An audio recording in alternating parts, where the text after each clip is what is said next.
Kakak Lili, seorang gadis remaja memanggil namanya. Sontak kedua orang itu menoleh yang dimana ada Aster, Rose, dan Bibi Dahlia menghampiri mereka.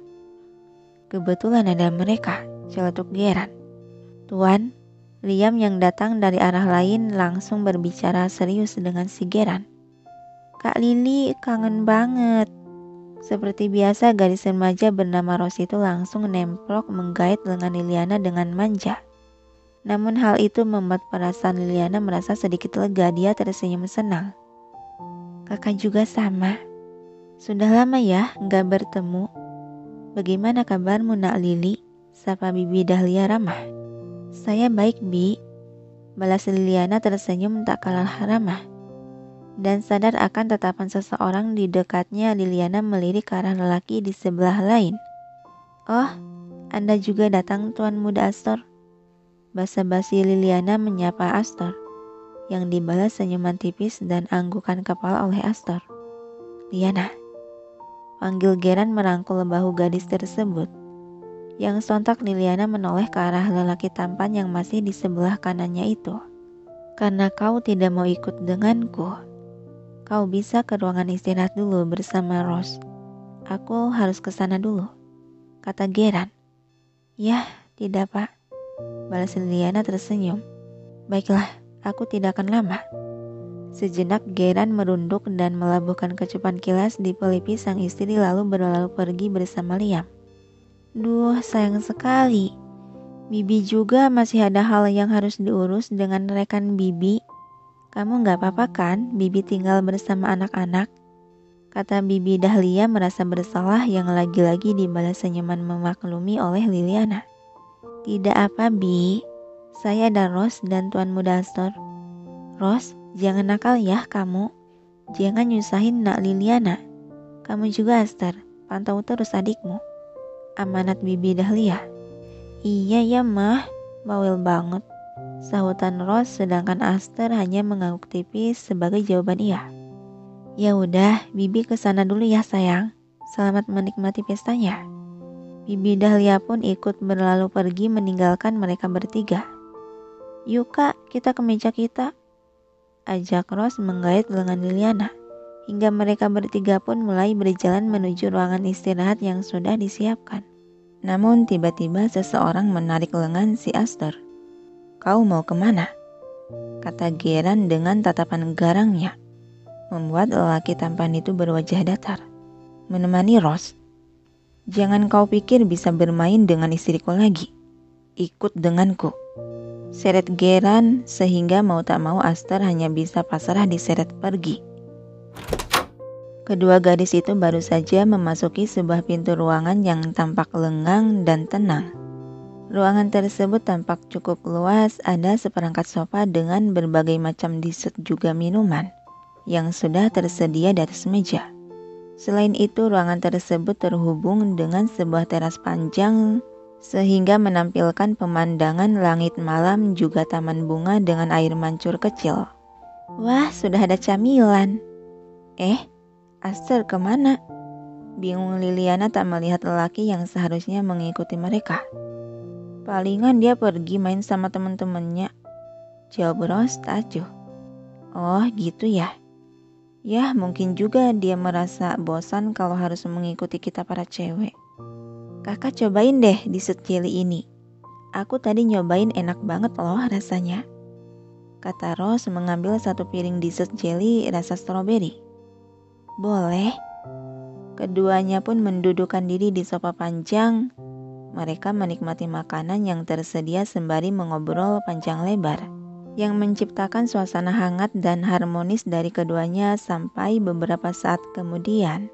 Duh, perutku. Ada apa, Rose? Apa mahmu kambuh? Khawatir dan panik Liliana, yang dibalas gelengan kepala juga cengiran oleh Rose. Aku cuman mules, Kak. Hehe. Oh gitu. Bikin panik aja deh. Hehe. Aku ke toilet bentar ya, Kak, kata Rose beranjak berdiri yang diangguki oleh Liliana. Lalu kini tinggallah Liliana seorang diri di dalam ruangan tenang itu. Sampai beberapa menitan dia masih bertahan terduduk di sofa menikmati dessert dan bermain ponsel. Hingga detik kemudian dia sudah merasa bosan. Akhirnya Liliana memutuskan beranjak dari duduknya berjalan-jalan santai di teras luar untuk menikmati angin malam yang terasa lembut. Sementara di aula pesta, Geran sudah terlihat tak nyaman dikerubungi oleh para tamu yang terus berdatangan hanya sekedar untuk menyapa ataupun mengajaknya mengobrol. "Tuan, beliau sudah datang," bisik Liam seiring suasananya yang tadinya ramai oleh perbincangan juga alunan musik itu kini berubah menjadi suara bisik-bisikan dari para tamu di sana saat seseorang baru saja datang dengan rombongan bodyguardnya memasuki aula. "Nyonya Azalea, dia datang, mereka akan mulai lagi."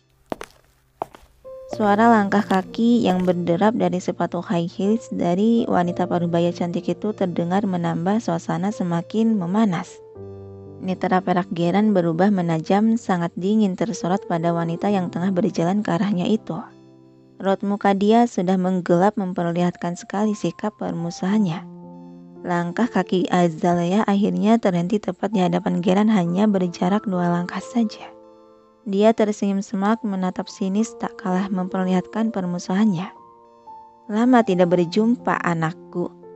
Kau terlihat bahagia sekali setelah kemarin menikah," sapa Azalea dengan senyuman palsu. Yang kalau diartikan sapaan itu adalah, "Bisa-bisanya kau menikah tanpa mengundangku. Padahal aku ini masih ibumu, walau ibu tiri." Sejenak Geran hanya menatap tanpa membalas sapaan. Dia menghela napas pelan dan ikut memasang muka tersenyum kepaksa dan palsu. "Ya, tentu saja saya sangat bahagia. Ini juga berkat restu ibu dari jauh." Yang arti balasan ucapan Geran adalah, "Mengundangmu akan merusak kebahagiaanku. Kau kan bukan ibuku." Sudut bibir Azalea berkedut tersenyum kaku menahan kekesalan. Baiklah.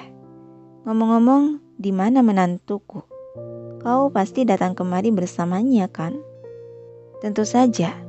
Namun dia sedang istirahat karena kelelahan. Dan Anda juga pasti kelelahan berdiri terus. Di sana sudah ada kursi yang disediakan untuk ibu."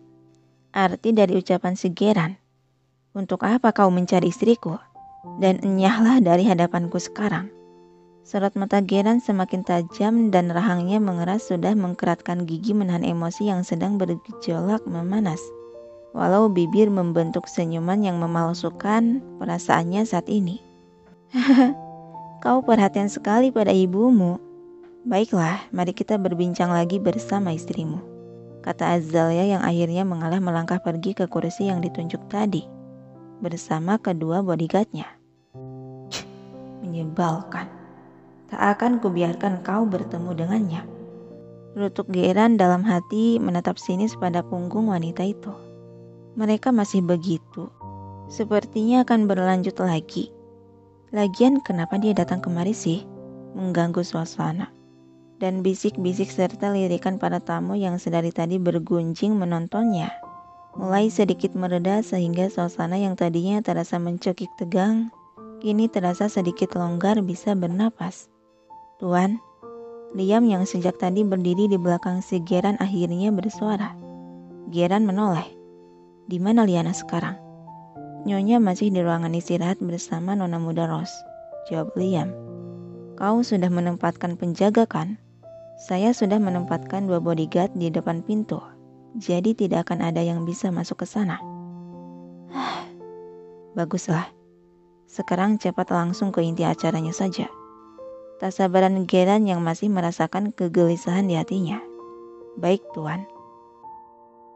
Sementara di sisi di mana Liliana berada, gadis cantik itu tanpa sadar telah berjalan keluar yang cukup jauh dari ruangan. Saat ini dia berada di taman bunga dekat air mancur menikmati keindahan langit malam yang penuh bintang dengan sinar rembulan purnama. Sudah tidak lama lagi. 2 bulan. Aku harus keluar dari rumah itu dan menjadi janda. Sebaiknya aku memberitahukan hal ini pada mama sama papa setelah setahun perceraian saja. Karena 3 bulan itu masih akan membuat mereka terluka. Aku gak mau menyakiti perasaan mereka. Jadi aku sudah memutuskan. Setelah keluar dari rumah itu, aku akan cari kerja dan tempat tinggal juga. Jadinya aku tidak harus pulang ke rumah dulu. Kepala Liliana mendongak menatap lurus pada rembulan bersinar bulat di langit malam itu. Indah banget. Hembusan angin malam yang menerpa kulitnya juga rambut panjangnya membuat rambut Liliana tergerai melambai-lambai. Duh, anginnya. Gumam Liliana sembari merapikan rambutnya yang berantakan oleh angin. Kau bisa kedinginan, Lili. Suara seseorang pria dari arah belakang menyapa indera pendengar. Sontak Liliana menggerakkan tubuh dan menoleh ke belakang. Kak, kamu? Terkejut dia terpaku di tempat dengan kedua mata terbelalak menatap sesosok pria tampan berjas abu formal rapi di hadapannya. Lelaki tampan itu tersenyum manis sembari melepaskan jas luaran yang dikenakannya. Lalu dia melangkah mendekati gadis yang termatung kaku tersebut. Anginnya sangat kencang. Kau bisa masuk angin, Lili.